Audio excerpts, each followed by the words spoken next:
कि तेरा इंतजार करेंगे हम चाहे जमाने लग जाए, या तो तू आ जाए या हम ही ठिकाने लग जाए।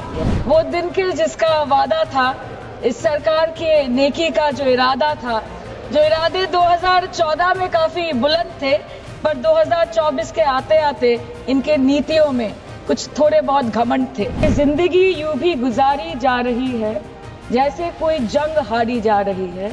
जिस जगह पहले के जख्मों के निशान हैं, फिर वहीं पर चोट मारी जा रही है, फिर वहीं पर चोट मारी जा रही है। कि मणिपुर के हालात में सुधार लाए, वातावरण में संतुलन लाए, पहले अपने देश के लोगों को मित्र बनाए, फिर जाके विश्व बंधु कहलाए जाए। सुश्री सयोनी घोष। धन्यवाद अध्यक्ष महोदय, आपने मुझे बोलने का मौका दिया। आज बहुत शेर बोले जा रहे थे सदन में, तो मैं भी एक शेर से शुरू करना चाहती हूँ कि तेरा इंतजार करेंगे हम चाहे जमाने लग जाए, या तो तू आ जाए या हम ही ठिकाने लग जाए। तो सर, ये शेर मुझे अच्छे दिन की याद दिलाता है, वो दिन के जिसका वादा था, इस सरकार के नेकी का जो इरादा था, जो इरादे 2014 में काफी बुलंद थे, पर 2024 के आते आते इनके नीतियों में कुछ थोड़े बहुत घमंड थे।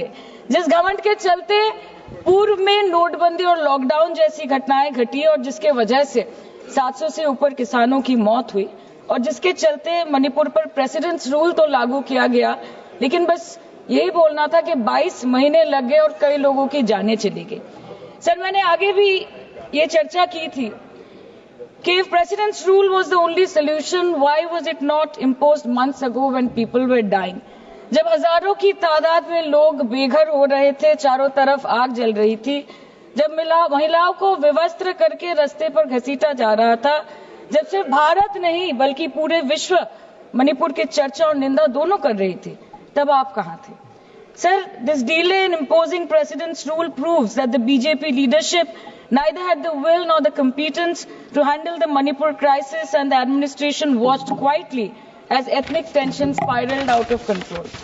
सर, मैं ज्यादा डिटेल में नहीं जाऊंगी क्योंकि हमने चर्चा पहले भी की है, और आज लगभग 2:15 को हम मणिपुर पे आलोचना कर रहे हैं। इतना इंपॉर्टेंस अगर पहले दिया होता तो शायद इसकी नौबत ही नहीं आती।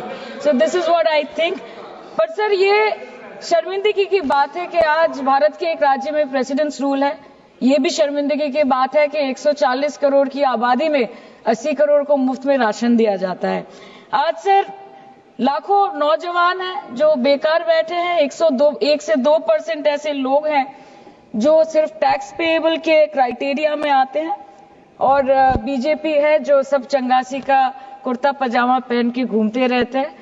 ये दिखाने के लिए अच्छी बात है, लेकिन ग्राउंड रियलिटी कुछ अलग ही है। सर 2023 में टॉप 10 VPNR के रिपोर्ट के अनुसार मणिपुर में 212 दिन से ऊपर इंटरनेट शटडाउन किया गया था, a total of 5088 hours, marking it the second highest after Jammu and Kashmir. This led to huge economic loss in Manipur, approximately 3,157 crore.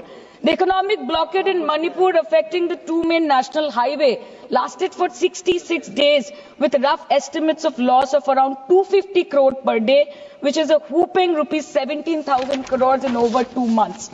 Over 67,000 people were forced to leave their homes and cramped up in only 360 relief camps. Nearly 12,000 people fled to Mizoram. Approximately 7,000 people sought refuge in Nagaland, Assam and Meghalaya.